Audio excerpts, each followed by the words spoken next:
Hey, Nick, with a data process everything, how did you think the defense did against the Falcons? Just all in all, Yeah. um, good. We did our job. We held them to less points than we got, so ended up with a win. That's all you can ask for. And with the Russian defense, there's a lot of talk about Mariota being mobile and Patterson doing so many things. How are you guys able to contain those guys for most of the game? Those guys, we got a great rush. Everybody knows that. We trust those guys to do their job. It is tough against mobile quarterbacks and everything like that, but I thought for the most part, those guys did a good job keeping them in the pocket and, making the plays that they were supposed to make. And, the back end for the most part did a good job of avoiding explosives and everything like that. So all around good effort. And last one for me, Nick. What did you think about Jalen Ramsey's game-saving interception and for him to have a bounce-back game and to kind of quiet the critics? What did you think about that? Yeah, I mean, that's Jalen Ramsey. Obviously he's a freak athletically. He's a great corner and he's a guy that you can rely on late in the game. So, he lived up to, his role and what he's been doing for years now. I don't know where the doubt or anything has come from, but, he's the greatest in the world for a reason. And week to week, guys are going to hyperanalyze your play, but it's a long season. There's a lot of snaps that go into football. So nobody on this team was worried about him or his ability. So we're happy we have him, and he's going to be a great player for the rest of the season. Thank you, Nick. Yep. Jordan.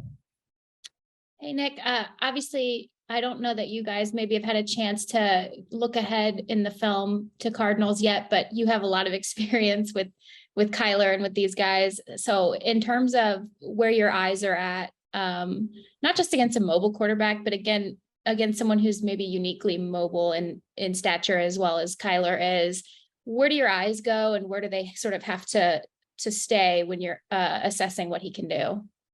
Yeah, I mean, I guess it really depends on the coverage. There's some visual coverages, there's some coverages where you keep your eyes more on your man. But I think the key with the quarterback like that is when they get in those scrambling situations, depending on what the play is, cover guys got to continue to be cover guys, and the guys in the rush go take care of the quarterback.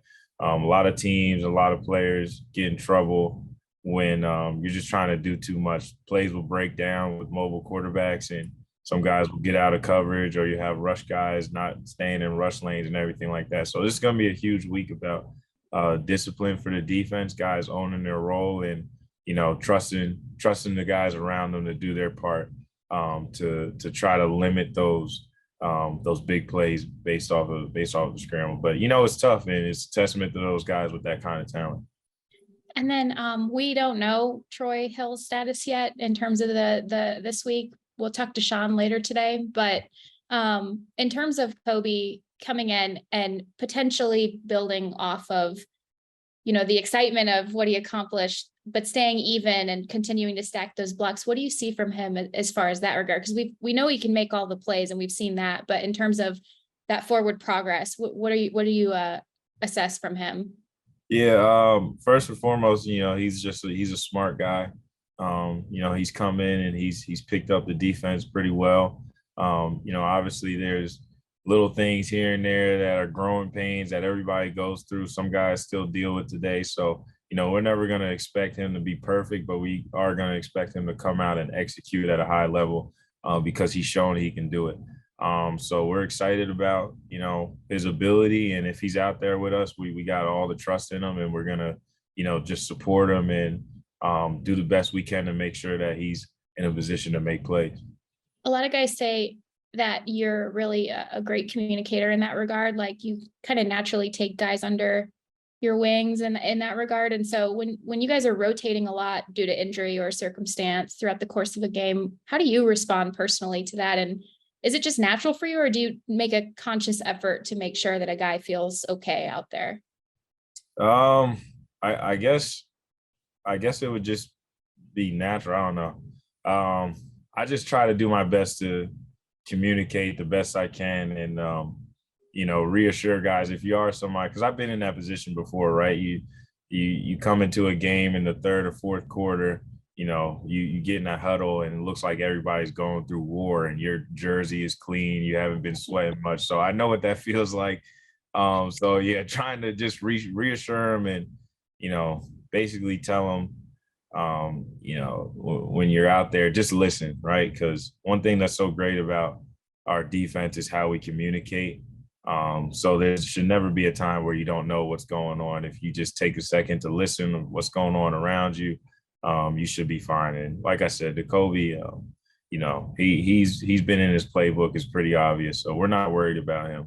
But yeah, just trying to keep guys supported and help them feel like they got guys that have their back. Thank you, Nick. Yeah. Gary. Hey, Nick, did you happen to catch the highlights of the end of the Cardinals game and how they won? And just wondering if what your reaction was to that with them coming back and returning a fumble for a touchdown. Yeah, that's just an example of any given Sunday. I mean, anything can happen. It's a testament to those guys staying in the game and pulling that off. And that's the tough part about this league is teams aren't out of it until there's 0 seconds on the clock. So great job for those guys playing hard. And it's a good win.